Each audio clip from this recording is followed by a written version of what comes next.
Recientemente, el foco de atención mundial se ha situado sobre el Mossad tras esa histórica operación en la que miles de walkie-talkies y buscas de miembros de Hezbollah explotaron de manera instantánea. Ahora bien, ¿qué pensaríais si os dijera que hace solo unos meses también hubo una operación vital en Europa contra Hezbollah, liderada entre otros por la Guardia Civil Española? Pues bien, si os interesa este tema, os invito a quedaros. Mi nombre es Mateo y esto es la Sala Política de Political Room.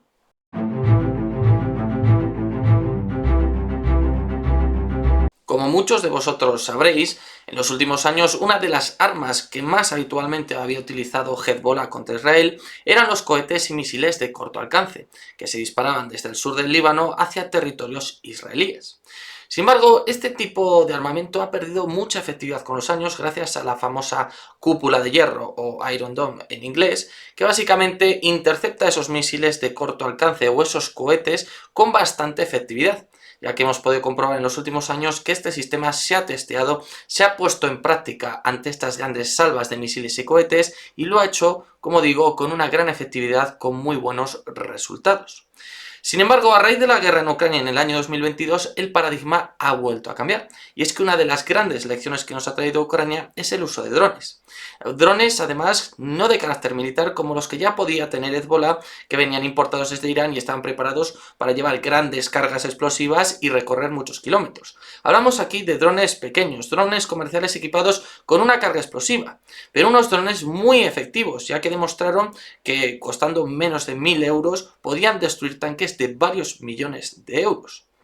Esto, que lo empezaron a hacer los ucranianos, fue rápidamente también copiado por los rusos, y de hecho vimos como voluntarios o incluso pequeñas empresas, tanto en el lado ucraniano como en el lado ruso, se ponían a fabricar estos drones. Incluso ciudadanos con sus propias impresoras 3D lo podían hacer. Igualmente, la formación de los pilotos de drones era mucho más barata que la formación de los miembros de un tanque o los miembros en general de un escuadrón de caballería, ya que los procedimientos y los cursos de formación son accesibles en muchos casos en internet y no requieren en ningún caso de tener unos conocimientos muy específicos o de hacer una formación muy larga, máxime si hablamos de gente joven, es decir, de nativos digitales.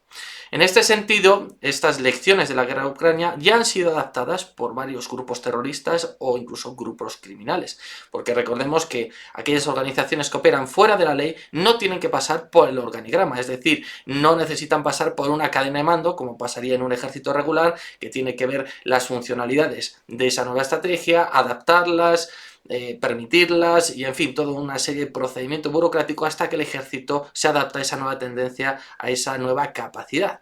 Sin embargo, los terroristas o los grupos criminales, dentro de esa globalización criminal que hemos mencionado muchas veces en The Political Room, no se atienden a esas reglas y rápidamente se pueden adaptar a las innovaciones en el campo de batalla. En este sentido, Hezbollah, que es un grupo terrorista de largo recorrido y bien establecido en el sur del Líbano, no podía dejar pasar esta oportunidad, esta nueva innovación, ya que la cúpula de hierro, aunque se ha demostrado muy efectiva contra misiles y cohetes, no está preparada para poder parar a estos pequeños drones, sobre todo cuando actúan en enjambre, es decir, cuando se lanzan varios de ellos. Y esto además lo podemos ver también en la propia guerra de Ucrania. ¿Cuántas veces los ucranianos han conseguido colar pequeños drones dentro del propio territorio ruso sin que estos lleguen a ser abatidos? Drones, como decimos, comerciales, con una pequeña carga explosiva que tienen además un valor ínfimo comparado con el daño que pueden provocar. Lo que me lleva a un segundo punto. Hezbollah ha observado el conflicto en Ucrania y quiere aprender esas lecciones, quiere adaptarse a esas nuevas capacidades. Para ello necesita importar los drones comerciales.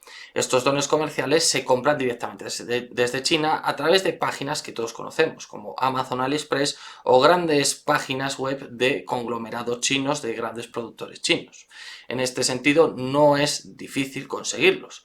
Ahora bien, todo lo que llega directamente al Líbano lo observa estrechamente el Mossad, como hemos visto recientemente con los buscas y los walkie-talkies. Por tanto, no es buena idea importarlo directamente. Una segunda opción es que lo importe Irán, que lo desmonte, que lo compruebe y que luego lo transporte por tierra hasta el Líbano a través de la media luna chií. Sin embargo, esta opción puede no ser tan factible por varias razones. En primer lugar, la economía de Irán está bastante mal y realizar este tipo de importaciones en favor de Hezbollah lo único que haría es aumentar las sanciones internacionales que ya de por sí tiene, lo que desde luego no es algo que le apetezca al régimen allí establecido. Igualmente, la propia Hezbollah puede preferir de alguna manera conseguir sus propias cadenas logísticas para diversificar, es decir, para no depender enteramente de los designios de Irán. En este sentido es cuando llega nuestra tercera opción, es decir, importar esos componentes a través de un país tercero que luego los envía al Líbano. Y aquí es donde aparece la Operación Mirlo, la operación de la que os he hablado al principio del vídeo, en la que han participado la Guardia Civil Española y probablemente otras organizaciones, como no el CNI español, el Centro Nacional de Inteligencia y también las autoridades alemanas. Y es que el pasado 18 de julio detuvieron a 3 personas en España y a una en Alemania precisamente por este hecho, precisamente por importar grandes cantidades de componentes de drones que posteriormente se enviaban al Líbano. Estas personas llegaban a tener tal cantidad de componentes que hubieran permitido la fabricación de miles de drones que presumiblemente habrían sido en última instancia lanzados contra Israel. Sin duda alguna, una operación clave que básicamente ha conseguido un gran éxito vigilando las transacciones financieras, es decir, comprobando la gran cantidad de componentes que estaban importando esas empresas, en el caso de España, además dirigidas por personas de nacionalidad libanesa, lo cual ya también nos da una clave, un primer punto de partida para ver que algo raro estaba pasando ahí. Por supuesto, no sabemos si esto a su vez también ha sido un chivatazo del Mossad, es decir, que el Mossad ha advertido a las autoridades alemanas y españolas. Lo que aún así me genera una pregunta. Si 3 personas en España y una en Alemania han conseguido generar una cadena logística lo suficientemente grande para que puedan producir cientos de drones, ¿cómo es posible que en los ejércitos actuales no se hayan establecido cadenas de producción y logística nacionales para precisamente poder también conseguir ese ritmo de producción? Al fin y al cabo, si una organización terrorista es capaz de hacer esto, está claro que esta nueva innovación militar se debe aplicar a todos los ejércitos y que va a estar aquí para quedarse. Asimismo, también me surge una reflexión, y es que para Hezbollah la pérdida, el coste que para ellos tiene haber perdido a estas personas y haber perdido el material de los drones, realmente no es mucho, pues como he dicho, los drones son muy baratos y se pueden comprar fácilmente, y las personas que han perdido son nada más 4 miembros de la banda terrorista, nada comparado con lo que pueden perder en otros escenarios. Sin embargo, las autoridades, para congregar todo ese ingente necesario de recursos, de personas que vigilen a los terroristas, que comprueben las transacciones, que las filtren y que en última instancia organicen toda la operación para finalmente pillarles y detenerles, es sin duda alguna muy grande y muy costoso para los estados. Es decir, mientras al estado le cuesta mucho organizar una operación de estas características, el terrorista fácilmente lo organiza y si lo pierde tampoco le supone un gran coste.